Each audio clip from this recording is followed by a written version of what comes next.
Moa Waste International oo aad horay uga barateen adeegyo caafimaad oo heerkoodu sareeyo ayaa hadda ku ogeysiinaya inuu ka guuray xaruntii hore. Isbitaalka Moa Waste International ayaa laga furay Tennis Street ee xaafadda Islii. Wuxuuna isbitaalku degan yahay 4 ka mid ah dabaq ka kooban 12 biyaano.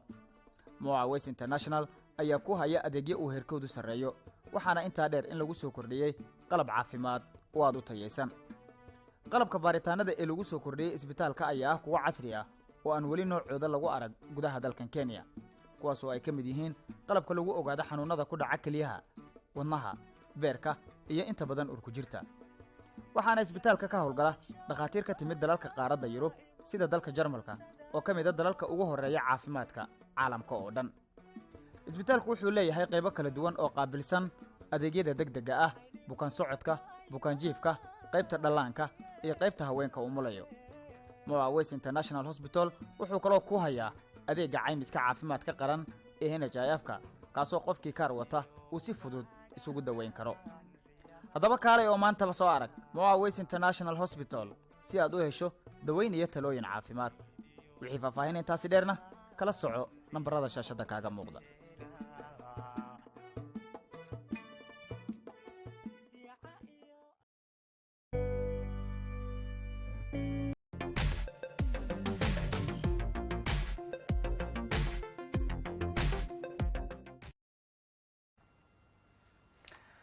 kuna wacan oo wanaagsan dhamaantiin meel walba naga daawanaysaan khayrteena la socotay ku soo dhawaada barnaamijka bandhiga ee maqal muuqaal baahiyaha STN xaruntiisa dhexe ee magaalada Nairobi. imika si toos ah u daawanaysaan aniga Maxamed Cibaar Diiriye ayaa la socodsiinaya hadduu alla idmo inta barnaamijka uu hawada ku jiro. daawadayaal caawa kala jimcaha waxaad inooga barateen barnaamijkii caafimaadka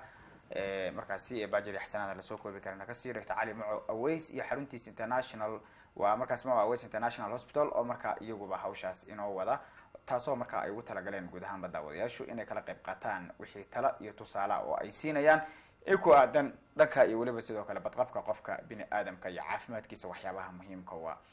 waxyaabo badan ayaan ka sheekayn doonaa hadduu alla idmo oo barnaamijkayga caawa ku saabsan yahay. sidii markii horeba aad ogeydeen waxa uu inoo lahaa laba qaybood tan iyo intii uu soo bilowday ee xanuunka COVID-19 sanadkii 2020 ilaa iyo iminka doctorku wuxuu mar walba diyaar u yahay inuu bulshadiisa ka wacyi geliyo xanuunkaasi saameynta uu leeyahay, iyadoo markaasi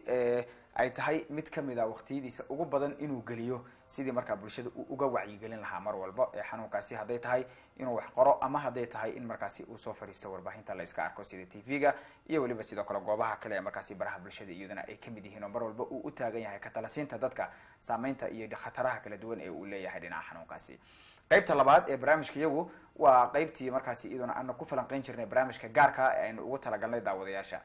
waxaana caawa soo qaadi doonaa hadduu alla idmo dhinaca garbaha sidii aad ogeydeenna waa markaasi aan ka hadlayno xanuunada kala duwan ee rheumatismka iyo waliba sidoo kale arthritis-ka. sidaad wada ogtihiinna waxaan kasoo bilownay jilbaha oo markaasi dhowrkii toddobaad ee lasoo dhaafay habeenba qayb hor leh oo cusub aanu idiin soo qaadaynay. caawa ayaa ugu dambeyn doonta hadduu alla idmo oo aanu ka hadli doono dhinaca garbaha iyo xanuunkaasi saameynta laf-aantiisa uu ku yeesho. waxaa laga yaabaa dad badan oo Soomaaliyeed inay cabanayaan kuwa oo markaa ka cabanaya dhinacii garabka oo kale qaarkood muruq baa igu jira, qaarkood kule laf baa si la iga hayaa, qaarkood ba ma garanaysaa aan dadka dareemi karin mar walba halka sida dhabta ah looga hayo oo markaasi xanuunkooda iyaguna uu ku salaysan yahay. wax badan baan ka ogaan doonaa hadduu alla idmo murqaha isku xira iyo waliba sidoo kale dhibaatooyinka kala duwan ee iyadana ay leedahay oo si gaar ah aanu eegi doonaa hadduu Ilaahay yiraahdo. dhinaca kale waxaa qayb saddexaad oo barnaamijku uu leeyahay dhinaca telefoonada oo daawadayaashu iyagu ay leeyihiin markaa su'aasha ay qabaan doctorka ay weydiin karaan si markaasi arrimaha iyaga u gaarka ah ay ugala hadlaan. qofkii markaasi aan dooneynin inuu doctorka kala hadlo waxyaabaha ku aadan markaa iyadana markaasi caafimaadkiisa email baa jira halkaas uu ku qoran yahay waad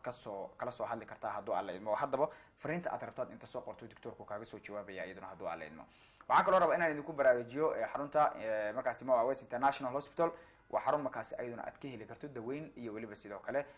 bukaan socod iyo bukaan jiifna ay heli karaan 24 saac ayay furan tahay, taasoo markaasi weli ay ku socoto qalabayn markaa kala duwan. haatana waxa uu dhameystiran qalabkeedii inta badan, taasoo markaasi xaruntaasi waxyaabaha yaalood ugu hagaagi kartid ay kamid tahay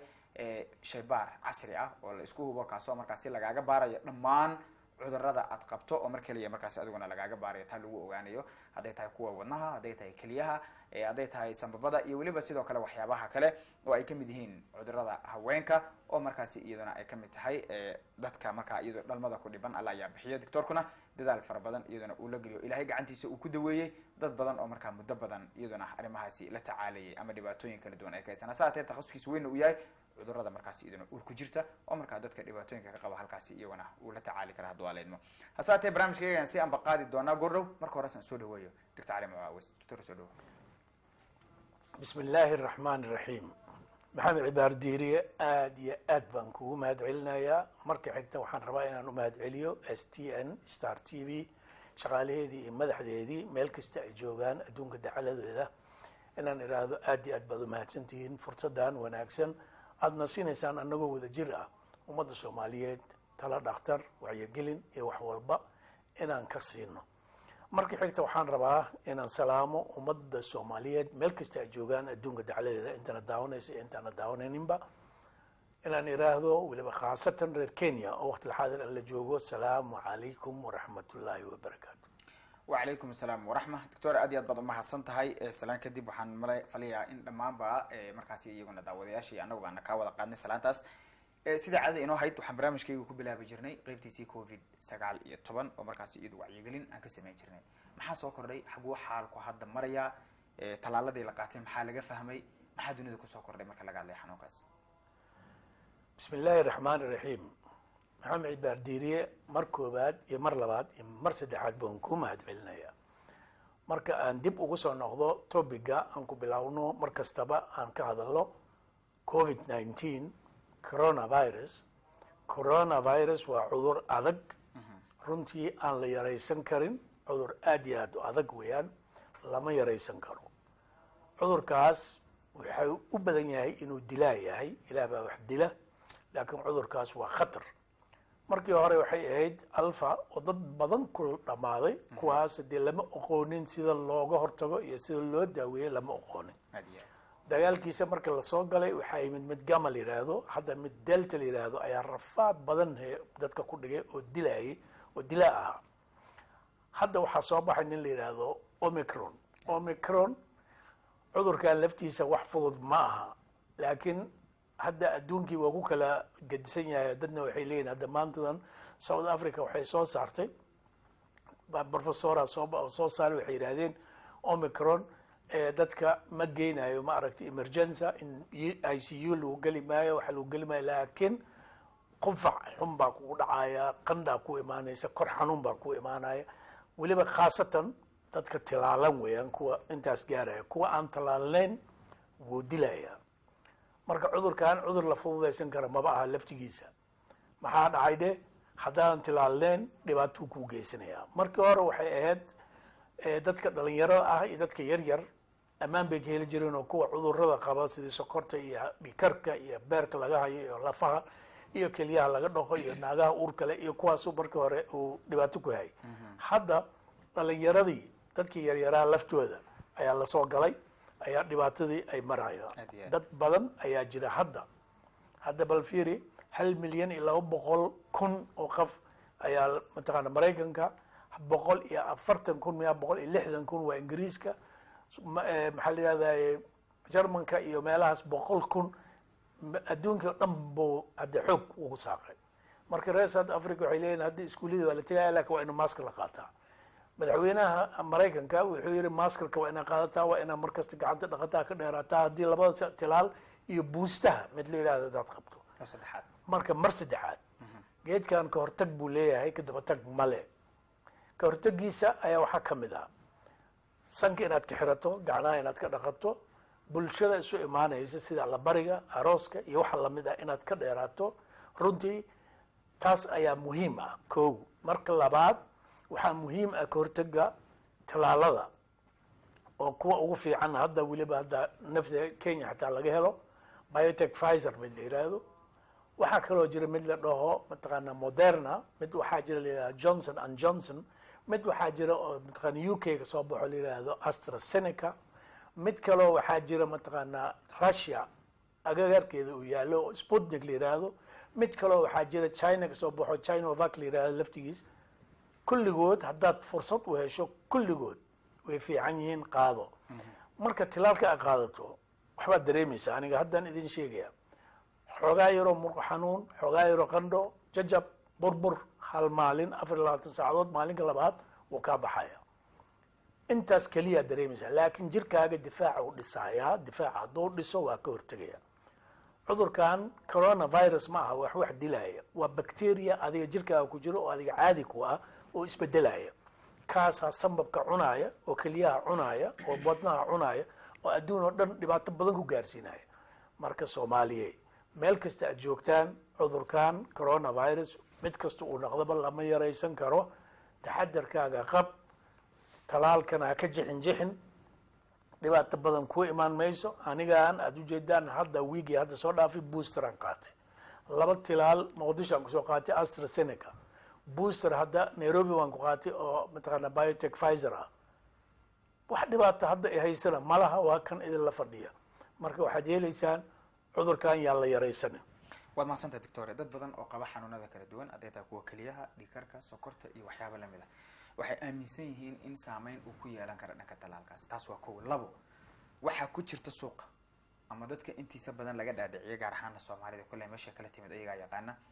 in dadka qaata talaalka aysan wax caruura dhalaynin haday yihiin rag iyo haday yihiin dumar oo markii lagu weydiiyo lagu dhaho talaalka ma qaato lagu leeyahay macna dhalmalaani dhigaysa iyo wax la mid ah arinta ayada ah xagee bay ku saleedahay dadka xanuunada noocaas qaba talaalka wuxuu u dhimayaa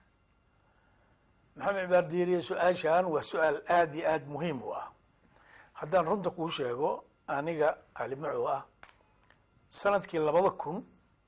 waxaan dhahayay dadka 20 jirka iyo 25 jirka oo rabay inuu dhalo war ka jooga laakiin markii ay Jarmanka sameeyeen ma aragtay baaritaano fara badan oo ilmihii lagu sameeyay oo caruurtii lagu sameeyay oo la yiri maayo wax dhibaato ma laha 15 jir ilaa waa la siin karaa ani qolooyin badan oo la socdaa maalin walba la socdaa update aan ahay markii la yiri waxaas ma jiraan Jarmankana waa ogahay 100% ay dhinacaas ka taxadaraa maxaa dhacay asagii baa raba inuu bato oo tarbo inuu taro buu rabaa markii ay yiraahdeen may wax dhibaato ma laha wax laga fikirayo ma laha markii kuwa badan baa la baaray ilma badan baa la baaray caruur badan dhalinyaro wax walba la baaray oo talaalka la siiyay oo la arkay asoon baaritaan la sameeynin lama soo saaro horta Jarmanka maba ka soo baxayo iska soo bixi ma marka saadaradeed marka 20 iyo marka 20ka uu dhamaadkiisa uu ahaa aniga caruurtaydan iri haystilaalina hadda 20ka dhamaadkiisa markii arintaas ay soo baxday bishii October oo 22kii adii bishii October April in wax dhibaato ay lahayn markaas ay istilaala kulligiin marka tii waa laga baxay hadda maba jirtaba qof kasta oo qaata waa dhali karaa intii la doono hadduu Ilaahay siiyo wadka laftigeeda Ilaahay baa haya dhalmadana Ilaahay baa keeni kara hadduu Ilaahay ku siiyo waa dhalaysaa waa dhali karaysaa laakiin talaalka hadaa qaadato wax badan ayaad ka badbaadaysaa oo dhibaato ah oo kugu reebi karo cudurkan oo ka mid ah inuu wadnaha wax ka gaarsiiyo sambabka wax ka gaarsiiyo kaliyaha wax gaarsiiyo beerka wax gaarsiiyo lafahaaga wax gaarsiiyo neerfahaaga wax gaarsiiyo haddii inaad aragtaan baa fiicnaan lahayd fiidiyaalka kasoo baxaya Germany oo dadka post covid la leeyahay markii ay covidka kasoo kaceen ka bacdi waxa dhib haysta 30 jir ama 35 jir oo pension ah aan shaqaysan karin oo fadhiya aan socon karin aan fikiri karin aan kula hadli karin waa dhibaato badan ayuu ku dhaafay runtii marka hal iska taxadaro ma aqaan hadda Soomaaliya lama oga inta dhibaato ka gaartay inta ku dhimatay in lama oga si fiican looma oga laakiin in lagu dhamaado waa ogahay kuwa badan ay hadda u jiifaan way dadka marka xanuunada gaarka ah qaba sidii sokorta kaliyaha oo kala laga hayo iyagu saameyn inta lagu talaka ku leeyahay maxamed baardiiriye su-aashaan lafteedu waa muhiim kuwa sokorta qaba iyo dhiigkarka qaba iyo kuwa kaliyaha la dhaqo iyo naagaha uurka kuwaasaba ugu daran talaalka muhiim u ah maxaa dhacay difaaca jirkaaga daciif ah iyo dadka da'dooda ay gaarto 50 wixii ka sareeya dadkaas difaaca jirkooda ba hoos jira kuwaas waa kuwa talaalka kow u baahan oo in la siiyo loo baahan yahay laakiin markii intaas ay dhamaato ayaa loo baahan yahay in mataqaanaa runtii kuwa kale oo caafimaadka qaba adduunka dhan saasuu sameeyey horta dadka waaweyn iyo dadka jiran ayaa la hormariyey iyo dadka caafimaadka ka shaqeeya kuwaasaa ugu horeeyey markii ka bacdi kuwa caafimaadka qaba iyo dadka yaryar marka gadaal baa loo yimid markii hore yaaba u ogolaaba in la siiyo lamaba ogoleenba aad baad umahadsan tahay waaga daawadayaal aad iyo aad buu umahadsan yahay dr cali maco aweys barnaamijkaygu fari kama qodna caawa ma rabno inaan su-aalaha badan ee markaas doctoorka weydiino ku aadan markaa iyaduna dhinaca covid iyo waxyaaba lamida barnaamij xoog laha inoo soo socda oo markaas isagu ku saabsan rheumatism iyo weliba sidoo kale arthritis caawana waa qaybtiisii ugu dambeysay doctoorku horay wuxuu uga soo warramay arrimo fara badan oo ay kamid yihiin jilbaha sidoo kale sinuhu kasoo hadlay dhabarkuu kasoo hadlay oo tii ugu dambeysay toddobaadkii hore qofka saan usoo godanaya haddaad xasuusataan caawa garbaha iyo qoorta iswata ayaa iyaguna laga hadli doonaa hadduu alaydmo oo markaa iyaduna dhabarka iyo qoorta inkastoo toddobaadkii hore aan kasoo wada hadalnay haddana garbaha oo markaasi de iyaguna qeyb lixaad le ku leh oo meelaha la xiriira kamid a ayaan ka hadli doonaa qeyb kaloo lixaad le ama libaax le waxaan siin doonaa hadduu alaydmo adinka iskale oo daawadayaal telefonka caaw fursad fiican baan idiin siin doonaa hadduu alaydmo iyadan aad barnaamijka uga qayb geli kartaan wixii aragti ana aad ku dhiiban kartaan u diyaar garooba qaybta labaad ee dhinaca barnaamijka hadduu alaydmo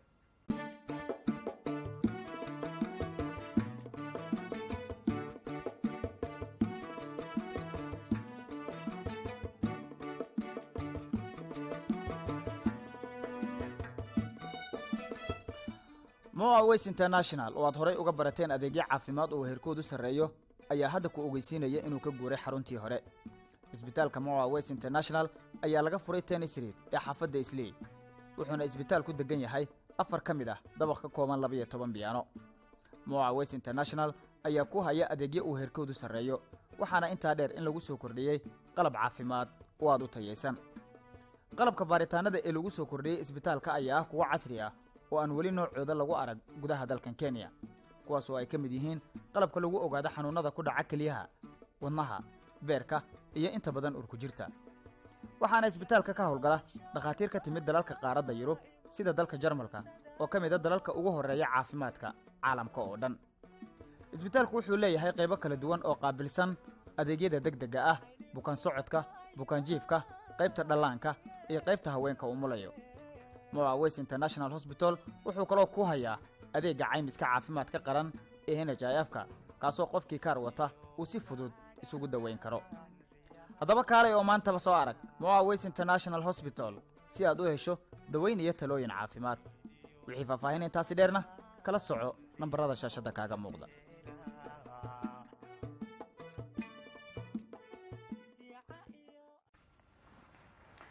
isu soo noqod wanaagsan mar kale dhammaantiin meel walba oo aad naga daawanaysaan barnaamijku waa barnaamijkeygii daawadayaal waana barnaamijkii caafimaadka dr cali maco aweys ayaa marti inooga mar kale iyo qaybtii labaad ee kusoo dhawaada sidii toddobaadyadii aan soo dhaafnayba aanu ka hadlaynay xanuunadii kala duwanaa ee aanu soo qaadnay waxay ahaayeen xanuunada kala duwan ee arthritis-ka iyo weliba sidoo kale rheumatism-ka dhowrkii habeenee lasoo dhaafay waxaan aad uga hadlaynay arrimaha la xiriira dhinaca rheumatism-ka taasoo keenaysa in jirka qaarkii markaasi uu dhagxaan ku samaysmo gaar ahaana lafta dhabarka oo iyaduna ugu dambeyn keenaysa inuu qofku soo guto haddii markaasi aan laga gaarin ama dawooyin aan la siinin waxaa sidoo kale doctoorka una baray in markaasi qofka isaguna uu soo gaabanayo cabir ahaan marka la fiiriyo ugu dambeynna qofkii inta soo guto ay noqonaysa hadhow in sidaa noloshiisii uu kula socdo taasoo ugu dambeynna keeni karta khatar dhanka noloshiisa soo haleeli karta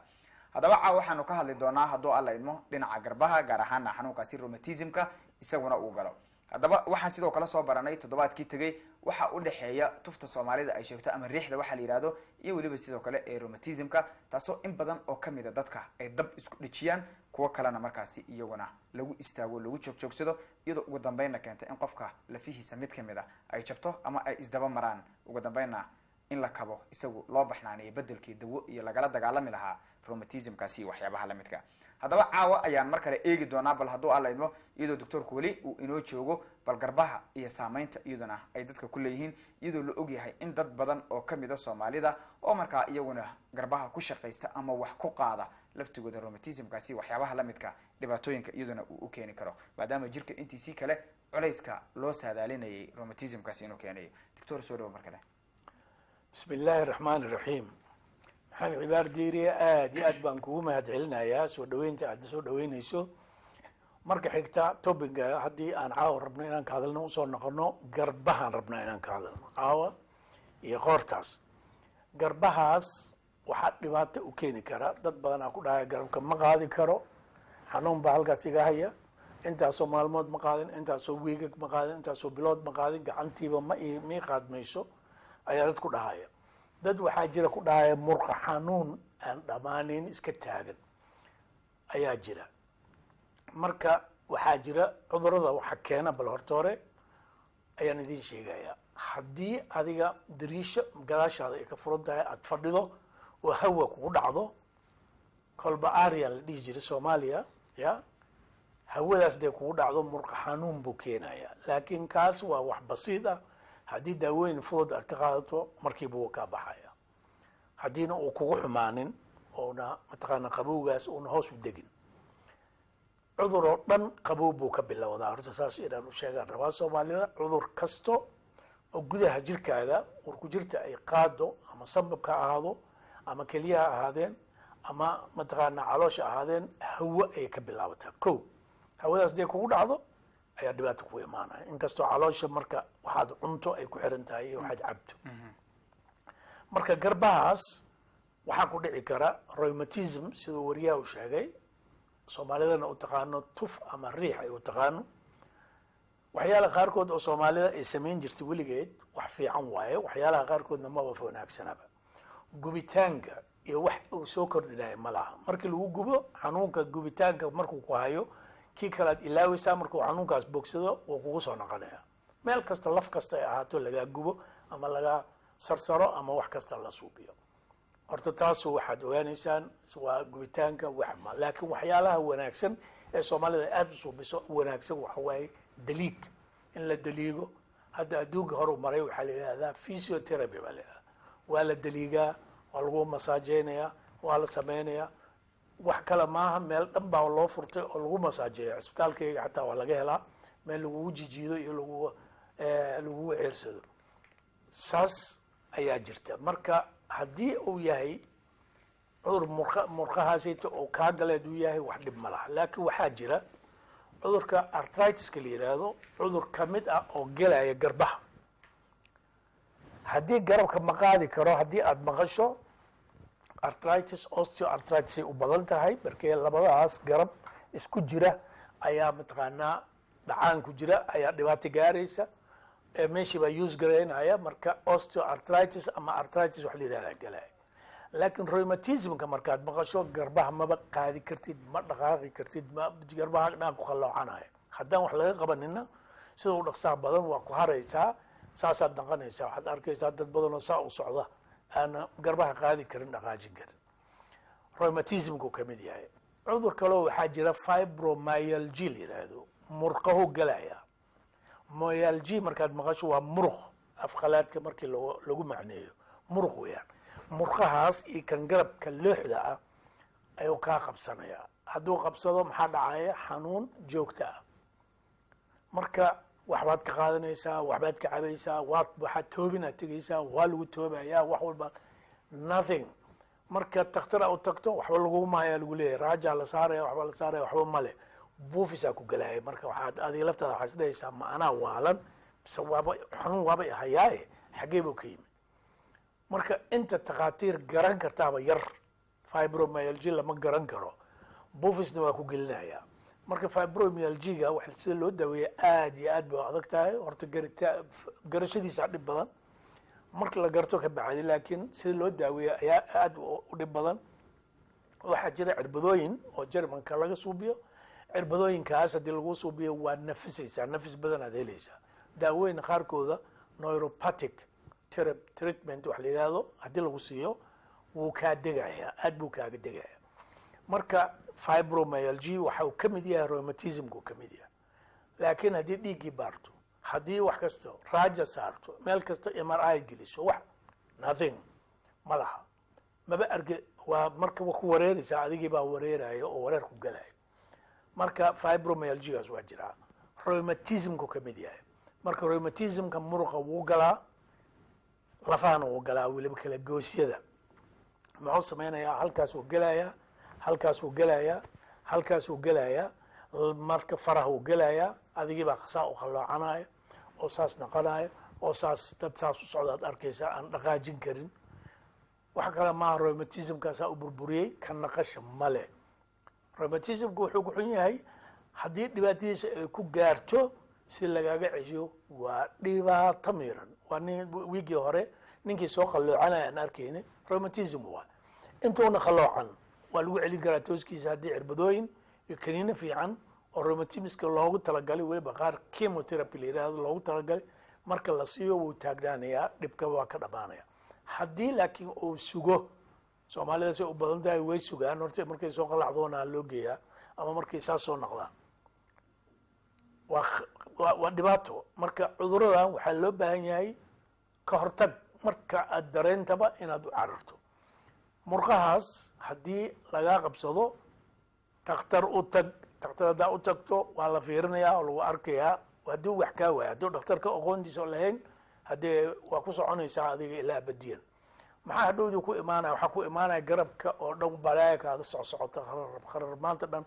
waa neervo waaye. neervahaasaa mar kasta hor iyo gadaal u soconayo ku dhibaayo oo adigiiba mar kastaaba inta u carar saas kuleel saar waxag saar daliig waxba kaa tari maayo. waxa wax taraayo keliya waxaa neuropathic medication iyo cirbado in lagu siiyo ilaa 6 jeer 10 jeer haddii lagu siiyo ayaad ka nafisaysaa nafis ka helaysaa. ka hor ma ka nafisaysid. cirbadahaas haddii lagu siiyo waxay ku celinaysaa. dad waxaan arkay fibromyalgia aan ka daaweeyo oo abadiyan ka tago waan arkay. dad sanadkii hal mar kusoo noqdo waa arkay. dad 6 bilood soo u fiican yahay qofkaas uu kusoo noqdo waan arkay. marka cudurkan fibromyalgia ma laha qiyaas male lama ogaan karo. waad ka bogsatina waa la dhihi karaa kama bogsanna waa la dhihi karaa. marka waa cudur iska adag murqahaasuu gelayaa. haddii aan idin tusno ma aragtay lafaha hadda sidii ay isu dhisan yihiin garabkii haddaan idin tusno aad arkaysaan mataqaanaa wax fudud ma aha runtii. waa 2 qori oo saas isugu jira oo mataqaanaa aan dhiba ahaynba. 2daas qori oo saas isugu jira ayaa mataqaanaa dhaqaaqaya. ilaahay mucjizadiisa 2daas qori ayaa wax ku qaadaysaa ayaad qafka ku xumbaaraysaa oo jawaan ku qaadaysaa oo alaab culus oo 30 kiilo 50 kiilo aad ku qaadaysaa. marka garbahaas aa ujeedaan waxa waaye waa muhiim. qafka muhiim bay u tahay. haddii garbaha aad joogsato adig gacmahaaga shaqayn maayaan. cunugaaga xataa ma soo qabsan kartid oo garbaha ma soo saaran kartid. marka cudurkaas ha laga feejignaado. haddii aad isku aragto dhakhtar u tag fiican oo garan kara cudurkaaga oo kaa daweyn kara hadduu alla idmo. waa hagaag aad iyo aad baad umahadsan tahay Dr. Cali Maco Aweys. daawadayaal weli waxaynu ku guda jirnaa barnaamijkeega bandhiga oo aad toos u daawanaysaan. doctor waxaa jira dad xamaali ah oo raashin qaada oo ciid qaada oo shamiito qaada oo guryo dhiso ama markaasi gawaari ka dejiya waxyaabahaasi kuwa iyaga xanuunkaasi saameyntu kule intee leegtay. maxamed cibaardiiriya waa su-aashaan su-aal aad iyo aad u wanaagsan waaye. laakiin dadkan xamaaliga aad arkayso oo dekeda ka xamaala ama meelahaas kale ka xamaala ama alaab culays kuwa saraha dhisa saas uma dhib badna dhagaxun ba ay qaadaan. laakiin dadka dhibka faraha badan ee u dhimaanayo waa kuwa xamaaliga ah oo hal kintaal garabka saaranayo. kuwaas 30 sano hadday gaaraan 35 sano hadday gaaraan finish weeyaan waa fariisanaya. wuxuu la mid yahay kuwa orda iyo kuwa alaabta qaadqaada ayuu la mid yahay. marka hadda waxaad arkaysaan garabkii baad arkaysaan waxa isku celinayay bal ilaahay mucjisadiis waxa weeyaan intaas garabkaas oo muruq ku celinaya oo muruqa aad ku xumbaarayso iyo garabkaas labadaas meel isku dhex jira. bal mucjiza ilaahay arjowgaas meesha ku jira iyo murqahaas iyo neerbahaas iyo xidadaas aad arkaysaan ayaa meesha dhanba isku haya. murqahaasaa isku haya. haddii kuwaas lagaa qabto ama gudaha ay wax gaaraan waa kii artritiska aan ku sheegaynay. haddii kuwa kale oo rheumatismka kugu dhacana haddii meeshaas oo dhan aa dhagxoobaya sidii aan hadda ka hor markaan jilibka adi maaragtay ama sinta aan tusayni oo kale meeshaasaa dhagxoobaya. hadduu dhagxoobo finish. laakiin ka hor waad ka gaari kartaa haddii lagaa daweeyo. 2daas xabo oo meesha isku haya bes weeyaan oo dhaqaaqaya. marmar weliba way soo baxdaa banaankay usoo baxdaa soo xasaasay u dhaqaaqaysaa. luxation baa layihahdaa markay banaanka usoo baxdo waa lagu celiyaa badi gudaha loogu celiyaa. laakiin waxaa laga yaabaa marmar qaarkood inay kugu badataba uu soo baxo. meeshaas aad arkayso waa garabkaas aad ku xumbaaraysaa aad ku qaadaysaa aad ku xamaalaysaa oo wax walba aad ku qaadaysaa marka haddii adiga xanuun aad ka aragto aad isku dayso qaaditaan iyo adiga waa isdayseen garabka waa saas ayuu mataqaanaa acromiumkaas maaragtay iyo garabkaas garab looxa ah scapula la yihahdaa scapula thoracica la yihahdaa oo isku jiro waay marka waxaad aniga aanu sheegayaa soomaalida xanuun haddaad meeshaas ka aragto kaas ayaa dhammaan kara hadduu kaa dhamaado cartilago ayaa kaa dhamaanaya articulare haddii kaas uu kaa dhamaado waxa waaye waa dhaqaaqi adiga waa isdayseen ma dhaqaaqi karti ilaa dhacaan lagaaga shubo mooyaane hadda waxaa soo baxay adduun casri ah dhacaanaa lagu shubi karaa garabka jilibka waa lagu shubi karaa sinta waa lagu shubi karaa marka laakiin 6 bilood ku soconaysaa 6 bilood ka bacdi sidaadii baa usoo noqonaysaa haddana waa soo noqonaysaa rukuna lagaa dhigaya adiga oo joogta ah waa lagu rukumaysanaya annagaad rukun noo noqonaysaa marka waxaan leeyahay heerkaas ay isgaarsiinin oo rukun aad ku noqoto caafimaad allah siiya ummadda soomaaliyeed marka ha laga dadaalo waxaan ha laga dadaalo in laga taxadaro waa hagaag aad iyo aad baad umahadsan tahay doctor cali maco aweys waxay ila tahay daawadayaal in wax badanna garabkii aanu ka baranay oo caawa aad uu u sharaxay doctorka hadday tahay dadka wax qaada hadday tahay kuwa magaranaysa culus iyo cayilan iyo magaranaysa qaabka u dhamaanaya iyo qaabka uu usoo baxaya intaba oo iyadoo laftigeeda saameynteeda leh anu lafaanteeda waan arkay dhowr jeer dad leh garabkii baa baxay oo magaranaysa qof xanuun la fadhin la oo inta qoli riixan haddana lagu celiyo dhowr jeer waan arkay waana wax hawsheeda iyo dhibaatadeeda markaas iyaduna ay leedahay telefonada ayaan u diyaar garoobeynaa xilligan oo ah xilligii aan ugu talagalnay in daawadayaasheeda aan ugu siino hadduu allah ugu daliiraado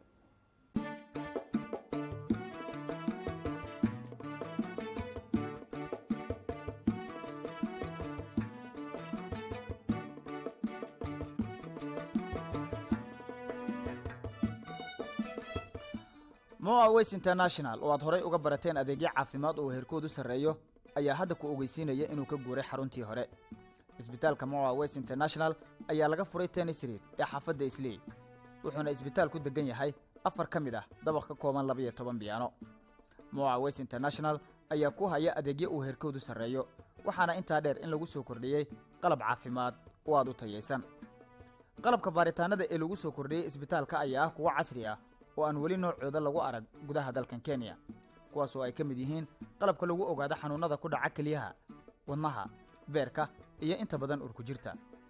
waxaana isbitaalka ka howlgala dhakhaatiir ka timid dalalka qaaradda Yurub sida dalka Jarmalka oo ka mid ah dalalka ugu horeeya caafimaadka caalamka oo dhan. Isbitaalku wuxuu leeyahay qaybo kala duwan oo qaabilsan adeegyada degdega ah, bukaan socodka, bukaan jiifka, qaybta dhallaanka iyo qaybta haweenka umulayo. Moa Waste International Hospital wuxuu kaloo ku hayaa adeegga caymiska caafimaadka qaran ee NHIF-ka kaasoo qofkii kaar wata uu si fudud isugu daweyn karo.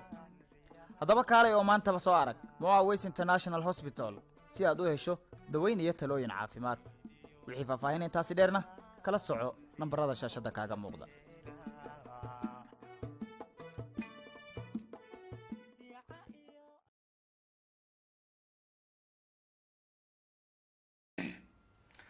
wayahay daawadayaal isu soo noqod wanaagsan mar kale dhammaantiin meel walbood naga daawanaysaan haatan iyo telefonada iyo daawadayaasha ayaanu isa siinaynaa markan iyo doctorka hadduu alla idmo waxaan rabaa marka inaan idiin sheego daawadayaal su-aashaada si loo fahmo jawaabta lagu siinayana ay u noqoto jawaabta saxda ah iska gaabi tv-ga daawadaha ugu horeeyo ayaan siinayaa hadduu alla idmo hallo stn asalaamu calaykum waraxmatullahi wabarakaatu. wacalaykum asalaam waraxma magacaaga iyo meeshaad naga soo wacday walaal magacaygu waa maxamed axmed siyaad. maxamed axmed xageed naga soo wacday Kenya jooga meel Kericho liran jooga Kericho mandar. Kericho haye maxamedow su-aasha aad rabto inaad doctorka weydiiso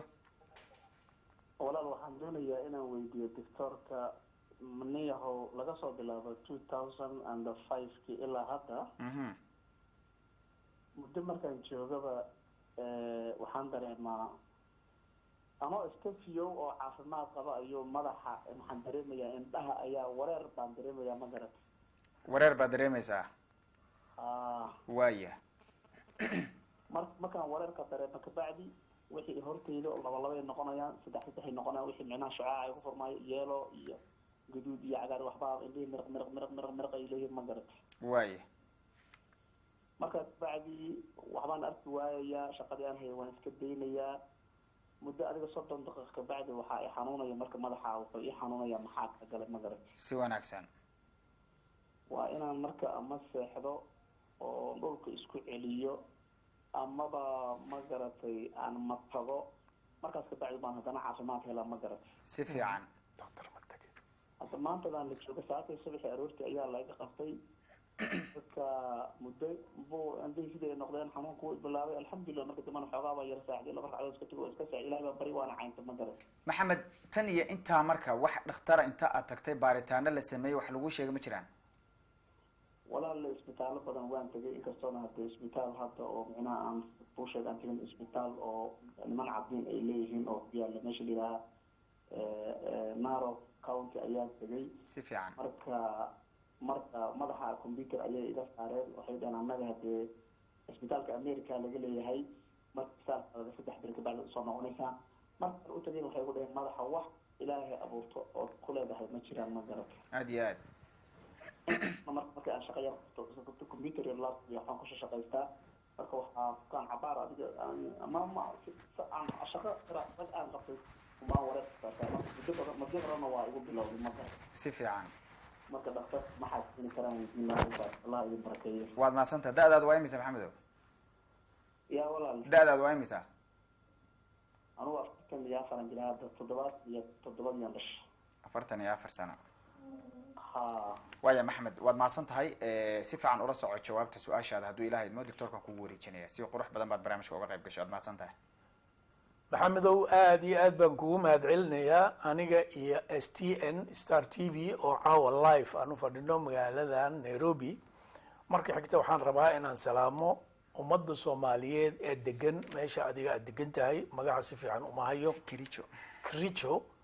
inta degan ee Soomaali ah oo adiga ugu horeeya waxaan idin leeyahay salaamu calaykum waraxmatullaahi wabarakaatu maxamedow wax aad wanaagsan baad ii sheegtay computerka haddii aad gashay oo madaxa la saaray computerka la yiri waxba ma qabtid haddii alxamdulilah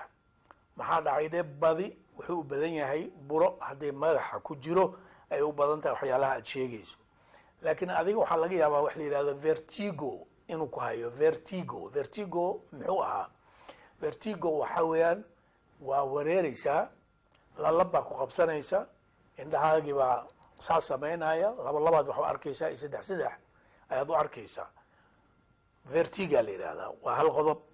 qodobka labaad pressurekaaga dhiigga pressurekaaga hadduu sareeyo wareerkaas wuu imaan karaa hadduu hooseeyana wuu imaan karaa taasina waa mid labaad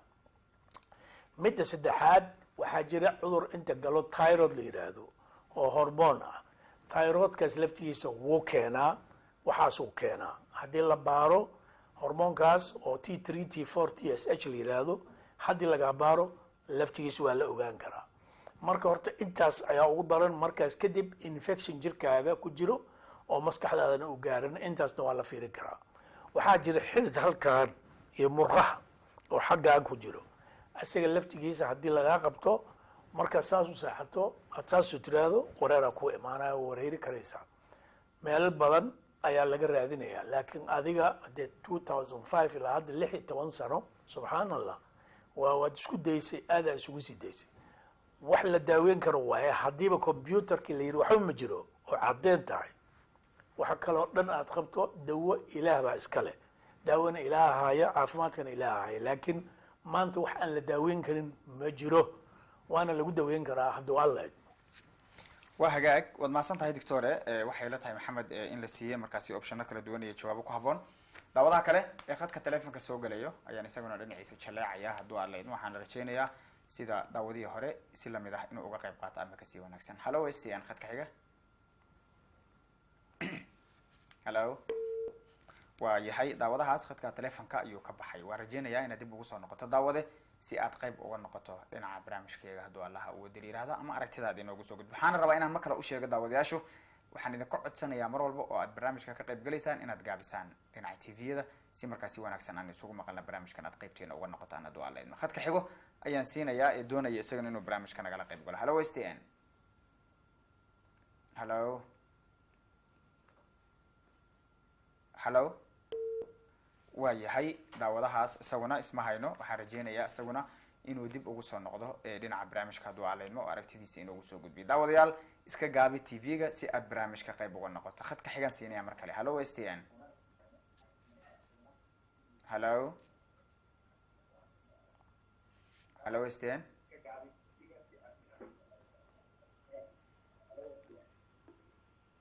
hallo iska gaabi tv-ga adoo mahadsan hallo asalaamu calaykum waraxmatullahi wabarakatu wacalaykum asalaam waraxmat tv-ga gaabi adoo mahadsan Gaabi. waan ka xumahay tv-ga inta aada la socoto isma maqli karna aniga adiga sidaabuu telefonku kaaga go-ayaa waxaan kaa codsanaya marka daawade haddaad doonaysa inaad barnaamijka ka qayb gasho inaad gaabiso tv-ga si aad barnaamijka qaybtaada uga noqoto ood aragtidaada adiguna aad u dhiibato haddiise tv-gu uu kugu dheereysan yahay codka tv-ga iyo telefonku wuu kala dambeeyaa sidii la rabay looma maqli karo khadka xigaan siinayaa hallo s t n waa yahay sidaa iyo si lamid ah ayaa idinku dhacaysa oo mar walba isaguna uu u go-ayaa adigana aadan jawaabtaadii ama su-aashaadii aadan dhiiban karin si saxa jawaab saxana aadan heli karin kharashkii dadkaad kusoo wacdayna markaas isna uu kaaga dhamaanaya si marka intaaba aan u wada badbaadino oo su-aal saxa aad doctoorka u weydiiso jawaab saxana aad u hesho waxaan kaa codsanaynaa markaas inaad gaabiso dhinaca tv-ga hadduu allah uga daliiraado barnaamijkana aad sidaas inagala qayb gasho iyaduna daawadayaasha xiga khadadka teleefanada soo gelaya ayaan mar kale dhinacooda jaleecaya hallo s t n hallo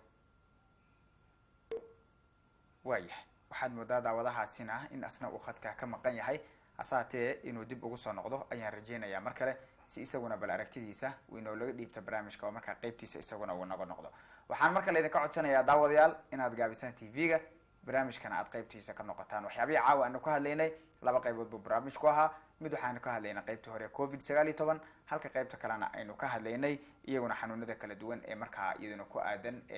rheumatismka iyo weliba sidoo kale arthritis-ka oo qaybtii ugu dambeysay iyadana aanu caawa sii wadnay oo markaa iyaduna aan sidaa kusii baxnaaninayna hasaatee dhinacyadaasi oo dhan waxaad moodaa inay caawa noo soo gabagaboobeen xilligana waa xilliga aan ugu talagalnay daawadayaashadu inay barnaamijka iyaguna nagala qayb galaan oo haddaba aragtidooda iyagu lafahantooda ay nagala qayb galaan oo dhinaca barnaamijka markaasi ay qaybtooda ka noqdaan daawadayaasha kale ayaan siinayaa ee dhinaca barnaamijka ka qayb galaya si markaa aragtidooda iyaguna ay noola qayb galaan hallo westn khadka xiga hallo waa hagaag waxaan isleeyahay dib ugu soo noqda barnaamijka oo markaa aragtidiina adinkuna nagala qayb gala si markaasi aragtidiina aad noola dhiibataan oo haddaba wixii aragti aad qabtaan aad barnaamijka uga qayb gashaan khadadka xiga ayaan siinayaa mar kale si iyaguna aragtidooda ay haatanba u dhiibtaan hallo westn waa yahay daawadahaasna khadka ayuu ka maqan yahay inuu isaguna dib ugu soo noqdo ayaan rajeynayaa hadduu allaha uwadi la yiraahdo si markaasi aragtidiisa uu dhiibto daawadaha kale hallo westn hallo waalay salaam waraxmat soo dhawo magacaaga meeshaad naga soo wacday dheeraan kala soo xiriiraya waxaan weydiina haye magacaaga ii sheeg marka hore waxaa layidhahaa iigu celi ifrax ifrax haye bal su-aashaada soo weydiya doctoorka waxaan weydiinaa gabadha oo aday 7 unugaasal marka dusha meeshaan dusha garabka hoostiisa xanuune waaya alaftu naaska dhinaciisana waa xanuuna waaya naaskan dhinaciisana waa xanuuna marka hadday lama joogti laakiin daktarkii weydiiyay dhahdee marka waxay tiri marka waana marka ay tidhido dhab kamal dhaqna saydaas u xanuuna oo dhinaca garabka ilaa naaska dhankaas isla xanuune waaya marka ma waxbay qaadaa may waxma qaadin waaya marka waxay hadii su-aasha waanageena maqan tahay waxay dhahday meesha garabka oo hoostiisa marka xanuuni mar waa cununi mar waa ibelbeli mar waa xanuuni wax bay sheegi haye marka xanuunka waxaas bay maalay leedahay dhinaca naaska oo naaska hoostiisa ay xanuunay leedahay naaskana ku xariis muddo intee leeg bay sidaasi ahayd laabaa waa xanuunaysa marka waana baabadi oo marka miisaankayga hoos usii dhacay le haye dhakhtarna ma tagtay ya dhakhtar miyay tagtay dhakhtar way jirta laakiin adi daawooyin wax baa la siiyo aan daawada ma arkin laakiin waxba uma tar waad mahadsantahay ifraaxay doctorkan u gudbinaya jawaabta la socda. ifraaxay aad iyo aad baan kugu mahad celinayaa su-aashaan adna weydiinayso aniga iyo s t n star t v oo caawa live aan u fadhino magaalada nairobi. marka xigta waxaan rabaa inaan salaamo ifraaxay adiga ugu horeeya reer mandheera soomaalida oo dhan waxaan leeyahay salaamu calaykum waraxmatullaahi wabarakaatu waa salaamaya. markaan intaas ka baxno xaajiyadan waxaa haya cudurkii aan sheegayna diabetic fibromyalgia wax la dhaho naaska hoostiisna waxaa ka haya intercostal neuralgia wax la yidhaahdo waa nervo waay lamana garto haddii la baarbaaro lagama helo waxay u baahan tahay daaway u baahan tahay cirbadooyin ay u baahan tahay gabadhaas waxaana loo baahan yahay in marka hore la fiiriyo la arko dhiigaga la fiiriyo marka rheumatism ayuu ka mid yahay waxaa iyada ay qabto waana la daaweyn karaa hadduu alla idmo wax kale kaniini keliya ay cunto waxba ma sheegaya cirbadooyin ay u baahan tahay iyo kaniino markaas kadib waa ka baxaya waa laga ciribtiri karaa hadduu alla idmo. waa yahay daawadaha kale ee khadka ku jira ayaan isaguna siinaya. hallo stn. hallo halo soo dhawow magacaaga iyo meeshaad naga soo wacday. waa maxamed jaamac oo ka soo wacayo mbika maxamedow tv-ga iska gaab adoo mahadsan. sigoan iska gaabiyey haye su-aashaada u gudub. su-aashaydu waxay tahay gabar baa xanuunsan muddo 6 bilood ah haye waxaana laga soo baxay ka hoos iyo dhowr saxdada waxii qanjira ka soo baxay. maxaa ka soo baxay? khanjir dhigta hoosta laga soo baxay dhigta hoosta iyo dhowr saxdada waxii qanjir ka soo baxay. waaya marka isbitaalo badanna markaan geynay waxayna siiyeen qalajiye iyo waxaana maaragtay inay bayna siiyeen marka waxa yani u tarayna ma laha. waaya waa xanuunka marra uu dhigayaa marra uu soo kacayaa oo xanuunka uu kusoo zaa'idi marra uu ka baabiyo haddana markuu muddo ama waxay qaado uu kusoo laabanaya. si wanaagsan. marka dhakhtarka u dambeeyna wuxuu yidhi operation waayo operationkiina waan ka yara cabsanay. marka taasaan rabnay inaan bal noo weydiisay doctorka. waaya si wanaagsan buu ku maqlayaa. khanjirka intuu ka soo baxay dhegta hoosteeda ilaa aad iyo aad baan kugu mahad celinayaa maxamedow su-aasha aadna weydiinayso aniga s t n star t v oo caawa live u fadhino magaalada nairobi meesha aad joogto ummadda degan waxaan leeyahay asalaamu calaykum waraxmatullaahi wabarakaatu khaasatan soomaalida. marka xigta horta qanjir haddii uu yahay qalitaan ma loo baahnaa qanjir badi hadduu dhegta hoosteeda kasoo baxo waxay naqon kartaa inuu yahay tiibisho oo dhacan yar in laga qaadaa loo baahan yahay. operation wax lagu degdegi kara ma aha horta dhacaan waa in laga qaadaa la fiiriyaa wuxuu yahay iyo meeshuu ka yimid. waxaa laga yaabaa khanjirkaas meel kale xataa inuu ka jiro marka saas daraaddeed horta waa in la fiiriyaa wuxuu yahay iska qal keliya xal ma noqonayso horta waa in la ogaadaa maxaa keenay intuu ka yimid. khanjir hadduu yimaadana 90% waxa uu ka yimaadaa xanuun uu ka yimaadaa oo badi infectionka u badan sidii tiibishada sidii waxa bruseelka cudurka la yiraahdo kuwaasita ayaa keena badi bruseelaha ama tiibishada ayaa keeni kara qanjiro inay bararaan. marka waxaa loo baahan yahay ninkan si fiican loo baaro daawada saxda ah u qalanta haddii la siiyo wixii uu degaya uu baxaya. laakiin waxaa loo baahan yahay horta hore in la ogaado wuxuu yahay intaan qalid iyo balaayo iyo aan loo dhaqaaqin. ummadan mataqaana waxay ku cararaan qalitaankana haddii mar mindi ku fuusho dee allah ku naxariisto ka naqasho ma leh mindida marka waa gadaal baa loo dhigaa meesha ugu dambeysa hadduu alla idmo. waaya doctor adiga taladaada ugu dambeysa. maxamed baardiri marka ugu horeyso adiga mar koowaad iyo mar labaad iyo mar saddexaad oo ku mahad celinaya waxaan kaloon rabaa inaan mahad celiyo s t n star t v shaqaalaheedii iyo madaxdeedii meel kasta ay joogaan ba inaan idhahda aad iyo aad u mahadsantihiin. ummadda soomaaliyeed khaasatan reer kenya aan waqtiga xaadir la joogo waxaan leeyahay meel kasta aad joogtaan caafimaadka ha lagu dadaalo koronaha la iska taxadaro cudur wanaagsan ma laha cudur kasto oo kugu dhaca aniga kii xumaa ahaaye asaga kii kala ahaaye cudur wanaagsan ma laha fartaas yar haddii lagaa qabsado xanuun kuuma laabna waa dhibaataysan tahay. marka waxaan leeyahay caafimaadka ha lagu dadaalo ayaan laga jixin baaritaan haddii lagu diro gal baaritaanka faa'iidaa laga helayaa cudurkaagaa la helayaa laakiin wax ma sheegayso in wax yar lagu baaro daawo lagugu daldalo daawada dhibaataha weliba kaa soo gaaraysa marka ummadda soomaaliyeed waxaan leeyahay caafimaadka lagu dadaalo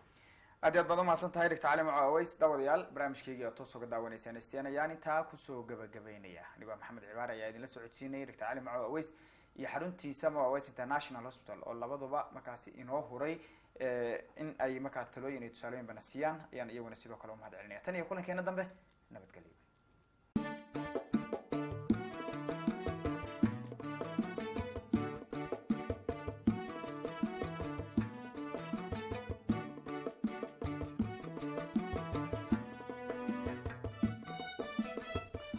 Maco Aweys International oo aad horay uga barateen adeegyo caafimaad oo heerkoodu sareeyo ayaa hadda ku ogeysiinaya inuu ka guuray xaruntii hore. Isbitaalka Maco Aweys International ayaa laga furay Tennis Street ee xaafadda Islii. Wuxuuna isbitaalku degan yahay 4 ka mid ah dabaq ka kooban 12 biyaano. Maco Aweys International ayaa ku haya adeegyo uu heerkoodu sareeyo waxaana intaa dheer in lagu soo kordhiyay qalab caafimaad oo aad u tayeysan. Qalabka baaritaanada ee lagu soo kordhiyay isbitaalka ayaa ah kuwa casri ah oo aan weli noocooda lagu arag gudaha dalkan Kenya kuwaas oo ay ka mid yihiin qalabka lagu ogaado xanuunada ku dhaca kaliyaha wadnaha beerka iyo inta badan urku jirta waxaana isbitaalka ka howlgala dhakhaatiir ka timid dalalka qaaradda Yurub sida dalka Jarmalka oo ka mid ah dalalka ugu horeeya caafimaadka caalamka oo dhan isbitaalku wuxuu leeyahay qaybo kala duwan oo qaabilsan adeegyada degdega ah bukaan socodka bukaan jiifka qaybta dhallaanka iyo qaybta haweenka umulayo Maco Aweys International Hospital wuxuu kaloo ku hayaa adeega caymiska caafimaadka qaran ee NHIF-ka kaasoo qofkii kaar wata uu si fudud isugu daweyn karo haddaba kaalay oo maantaba soo arag Maco Aweys International Hospital si aad u hesho daweyn iyo talooyin caafimaad wixii faahfaahin intaasi dheerna kala soco nambarada shaashada kaaga muuqda